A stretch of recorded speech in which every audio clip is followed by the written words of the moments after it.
example that you're about to see is an example of an interview that would be done on the spot to get the response of a student. But if you weren't doing that type of interview, you would need to call or email, or perhaps both, to get in touch with your source to set up a time that you could do the interview. In your email or phone message to the source, you would need to let the source know what type of story you are doing and let them know the deadline so they know how many days they have to get back to you. Before you go to the interview, you'll want to do some background research on the source, find any information that you need to about him or her, and also read and see if they've been interviewed for other publications and try to ask questions that they haven't already been asked before. You also want to have questions prepared so that you're ready for the interview and prepare more than you think you'll have time for, and if you don't get to them all, that's okay. But also be willing to stray from the questions that you have written down.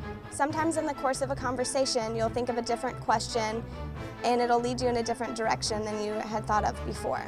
When you're doing an interview, you want to make sure that you speak slowly, especially if you're doing an interview over the phone. Hi, I'm Augusta Stats, and I'm doing a piece for the SCAD Museum for District. Would you mind being interviewed? Sure. Okay, great. Can you state your name for me and spell it out? Mandrake Bennett. M-A-N-D-R-A-K-A-B-E-N-N-E-T-T. And your hometown? I'm from Austin, Texas. Your major? I'm a sequential major. And what year are you? I'm a sophomore. Okay, well, so you're here at the SCAD opening of the museum tonight, so what brought you out here? How'd you hear about it? I heard about it from some friends. It really sounds fun because they said it would be a good time, lots of lights and people here. And I really wanted to meet some new people and see what this was all about. All right, and so what did you think about the museum when you went inside? I don't know, it was pretty cool. Lots of stuff to look at. The tower was really, really awesome. And what's the part that you're most excited about for the museum? I'm really excited to study in that new quad area. It's looked gorgeous. And how do you think this will be helpful for you getting schoolwork done and things like that? There's lots of good collections to study, and I think this will be great for field trips. It's really nearby all the dorms.